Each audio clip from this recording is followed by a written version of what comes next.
Bayangkan seorang perempuan muda yang bekerja di sudut gelap laboratorium, terus meneliti tanpa kenal waktu. Tangannya sibuk mencampur zat-zat kimia, dan di balik tabung uji itu, ia menemukan percikan cahaya misterius. Cahaya yang nantinya mengubah sejarah sains dan umat manusia. Inilah kisah Marie Curie, sosok yang tidak hanya membuka tabir radiasi nuklir, tetapi juga mengilhami jutaan orang, menembus batas-batas gender, dan merintis jalan bagi kemajuan dunia. Siapkah Anda memasuki perjalanan penuh gairah ilmiah yang akan menggugah hati dan mengobarkan semangat Anda? Marie Sklodowska-Curie lahir di Warsawa, Polandia, pada tahun 1867. Di masa itu, pendidikan bagi perempuan masih sangat terbatas. Namun, Marie muda sudah menunjukkan kecintaan luar biasa pada ilmu pengetahuan. Meskipun terhambat oleh aturan sosial yang kaku, dia tidak pernah menyerah untuk terus belajar.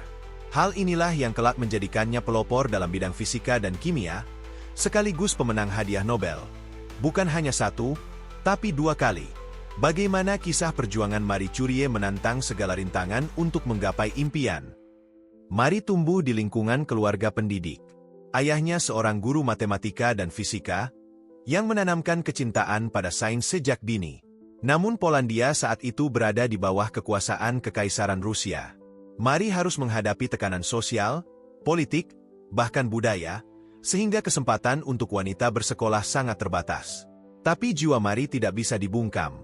Ia rela berkorban, bekerja sebagai guru privat, menabung setiap koin demi bisa belajar di Paris, di Universitas Sorbonne.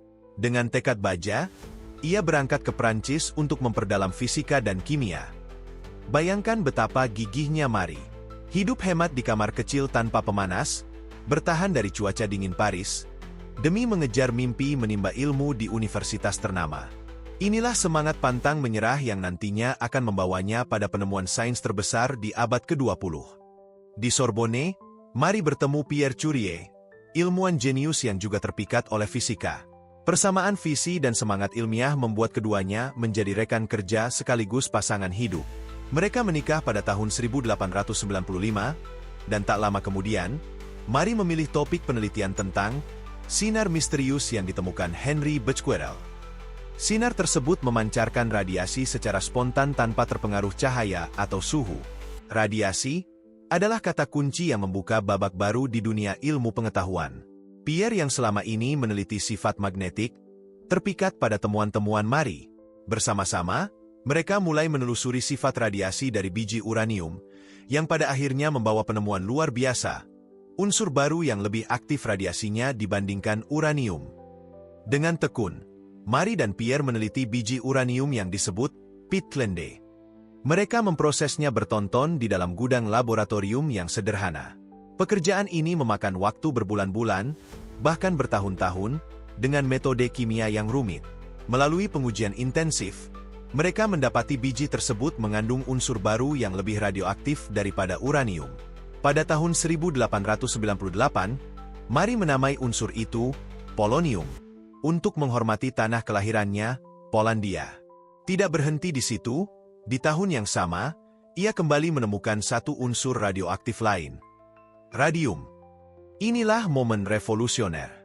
Penemuan radiasi nuklir mengantarkan kita menuju pemahaman baru mengenai struktur atom dan membuka pintu bagi terobosan di bidang kedokteran, energi, hingga teknologi modern.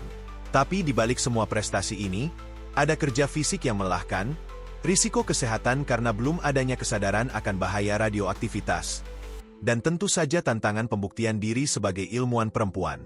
Kisah Marie Curie sungguh epik dan heroik. Radiasi yang ditemukan Marie Curie telah menyelamatkan jutaan jiwa. Radiasi digunakan untuk terapi kanker, mendeteksi penyakit, hingga pengembangan teknologi energi nuklir yang kita kenal sekarang. Selama Perang Dunia Pertama, Marie Curie bahkan menginisiasi penggunaan mobil sinar eksportabel untuk membantu tentara yang terluka. Dedikasi tiada henti itulah yang menjadikannya inspirasi bagi banyak generasi ilmuwan dan masyarakat luas. Kita tidak bisa melupakan tantangan besar yang dihadapi Marie. Paparan radiasi yang terus-menerus membuatnya rentan terhadap penyakit. Marie Curie wafat pada tahun 1934 karena anemia aplastik yang diyakini sebagai dampak radiasi jangka panjang. Ia telah mengorbankan kesehatannya demi mendorong batas ilmu pengetahuan. Kisah Marie Curie bukan sekadar cerita ilmiah. Ini adalah kisah keberanian, pengorbanan, dan cinta pada ilmu pengetahuan. Dari laboratorium sederhana, ia mengubah arah peradaban dunia dengan penemuan radiasi nuklir. Jika ada pesan yang bisa kita petik, itu adalah, jangan pernah menyerah pada rintangan. Dari seorang gadis miskin di Polandia hingga peraih 2 hadiah Nobel, Marie Curie membuktikan bahwa kegigihan dan semangat pantang menyerah dapat menerangi jalan manusia menuju penemuan besar. Terima kasih sudah menonton. Jadilah seperti Marie Curie. Terus berani bermimpi, bekerja keras, dan ciptakan penemuan yang mengubah dunia. Sampai jumpa di video berikutnya.